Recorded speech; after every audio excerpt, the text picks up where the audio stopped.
ముఖ్యమంత్రి శ్రీ నారా చంద్రబాబు నాయుడు గారు విచ్చేస్తూ ఉన్నారు. తమ రాజకీయ జీవితమంతా సంఘర్షణలమయమే అయినటువంటి అకుంఠితమైన దీక్షతోటి, తిరుగులేని ఒక దార్శనికతతోటి నవ్యాంధ్ర రూపశిల్పిగా ముఖ్యమంత్రి గారు విచ్చేస్తూ ఉన్నారు. అసాధారణమైనటువంటి రాజకీయ దురంధరుడిగా, విశేషమైన అభివృద్ధి కాముకుడుగా మన ముందుకు విచ్చేస్తున్నటువంటి అలుపెరగని ధీరుడు, విశేషమైనటువంటి అద్భుత విశేషంతో కోటి ఆశల స్వర్ణాంధ్రకు కావలసినటువంటి సత్తువునిచ్చేటువంటి పెద్దలు విచ్చేస్తూ ఉన్నారు. హాయిగా ఒకవైపు మంగళధ్వనులు, మరొక వైపు వేదనాదాలు, ఇవన్నీ కూడాను అద్భుతంగా కొనసాగుతూ ముందుకు తోడ్కొని వస్తూ ఉన్నారు. అధికార గణమంతా కూడాను సాధారణంగా లోనికి తోడ్కొని వస్తున్నారు. దీటుగా కరతాళ ధ్వనులు, సెల్ ఫోన్స్ లో చిత్రీకరించడం కాదు, మనస్ఫూర్తిగా కరతాళ ధ్వనులతోటి కళాకారుల ఆనందాన్ని, అవార్డు అందుకోబోతున్నటువంటి ఆనందాన్ని సమృద్ధిగా వ్యక్తం చేయాల్సినటువంటి ఒక సందర్భం. నిత్య స్ఫూర్తి ప్రదాతగా, ఒక చైతన్యశీలిగా, నిజ జీవిత విజేతగా, మహానాయకుడు గౌరవనీయ శ్రీ ఎన్టీఆర్ చూపినటువంటి మార్గంలో అద్భుతమైనటువంటి దార్శనికతతోటి, అహరహం శ్రమించేటువంటి స్ఫూర్తితోటి, మహోన్నత వ్యక్తిత్వంతో, సంఘసేవా పరాయణత్వంతో, అనంతమైనటువంటి సేవలతోటి, అభివృద్ధి ధ్యేయంగా, అమరావతి రాజధానిగా, అనితర సాధ్యమైనటువంటి పట్టుదల తోడుగా, బహుముఖ ప్రజ్ఞా పాటవంతో, మానవీయ దృక్పథంతో, తన ప్రజల కోసం అడుగడుగున తపన పడేటువంటి ఒక దార్శనికుడిగా గౌరవనీయ ముఖ్యమంత్రి వర్యులు శ్రీ నారా చంద్రబాబు నాయుడు గారు విచ్చేస్తున్నారు. సేవాగుణమే జీవలక్షణంగా ఉన్నటువంటి మహనీయ మూర్తి విచ్చేస్తూ ఉన్నారు. హృదయపూర్వకంగా హార్దిక స్వాగతం పలుకుదాం మన ముఖ్యమంత్రి వర్యులకు. ఇది అద్భుతం, అనుపమానమైనటువంటి రీతిలో, ప్రత్యేకమైనటువంటి రీతిలో స్వాగతించి తీసుకొస్తున్నటువంటి శుభవేళ. లక్ష్య సాధన దిశలో పరిపూర్ణమైనటువంటి శుద్ధితోటి ప్రజా సంక్షేమమే ధ్యేయంగా ఉన్నటువంటి పెద్దలు శ్రీ నారా చంద్రబాబు నాయుడు గారు, మన ముఖ్యమంత్రి వర్యులు వేదికకి విచ్చేస్తూ ఉన్నారు. ఆనందం, మహదానందం, విశేషమైనటువంటి ఆనందం. ఎంత గొప్ప సంప్రదాయమో చూడండి. అద్భుతమైనటువంటి రీతిలో ముఖ్యమంత్రి గారికి ఉన్నటువంటి ప్రత్యేకమైనటువంటి గౌరవం, ఆనందం, ఒక ప్రపత్తి అన్నీ కూడాను అద్భుతంగా చూపుతున్నటువంటి శుభవేళ. పేరు పేరున అందరికీ హార్దిక స్వాగతం పలుకుతూ, సమకాలీన రాజకీయ వ్యవస్థలో ఒక అరుదైనటువంటి మానవీయ కోణంగా ఉండేటువంటి పెద్దలు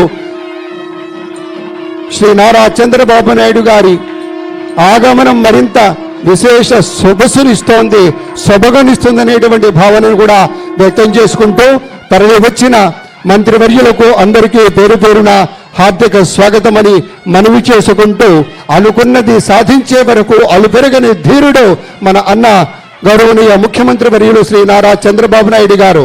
ఇంతమంది తిరుగుతున్నారు ఇక్కడి నుంచి, కానీ ఆయన వస్తూనే పాదరక్షలు అక్కడ విడిచి ఇక్కడికి వచ్చారు. అంటే ఈ వేదిక మీద ఒక భక్తి, ఒక గౌరవం, దుర్గమ్మ తల్లి దీవెన నిండుగా ఉండాలి, కృష్ణవేణమ్మ తల, గోదావరి మాత యొక్క దీవెన అన్నీ కూడా సమృద్ధిగా ఉండి ఆంధ్రప్రదేశ్ రాష్ట్ర సముజ్వల వికాసానికి ధీమంతమైనటువంటి యోధుడుగా మన ముఖ్యమంత్రి శ్రీ నారా చంద్రబాబు నాయుడు గారు మనకి విచ్చేయడం చాలా సంతోషం అని పునః మీ అందరికీ మనవి చేసుకుంటూ, వారి యొక్క దివ్య కరకమలాలతోటి ఇప్పుడు దీపారాధన జరుగుతుంది. విశ్వావసునామ సంవత్సర ఉగాది వేడుకల్ని లాంఛనంగా ప్రారంభిస్తారు గౌరవనీయ ముఖ్యమంత్రి వర్యులు. స్వర్ణాంధ్రప్రదేశ్ రథసారథిగా మనందరికీ అద్భుతమైనటువంటి రీతిలో పరిపాలన అందిస్తున్నటువంటి ముఖ్యమంత్రి వర్యుల యొక్క కరకమలాలతోటి దీపారాధన జరుగుతోంది. వేదిక పేరున్న పెద్దలందరూ కూడా వారితో కలిశారు. ఒకవైపు శంఖనాదం అద్భుతంగా వినవస్తున్న శుభవేళ, మరోవైపు మంగళధ్వనులు అన్ని కూడా శోభాయమానంగా ఉంటున్న ఒక వాతావరణంలో మనంతా కూడా విశ్వావసునామ సంవత్సర ఉగాది వేడుకల్ని భవ్యమైనటువంటి రీతిలో జరుపుకుంటున్నటువంటి తరుణం గనక స్వాగతం అని మీకు మనవి చేస్తూ ఉన్నా.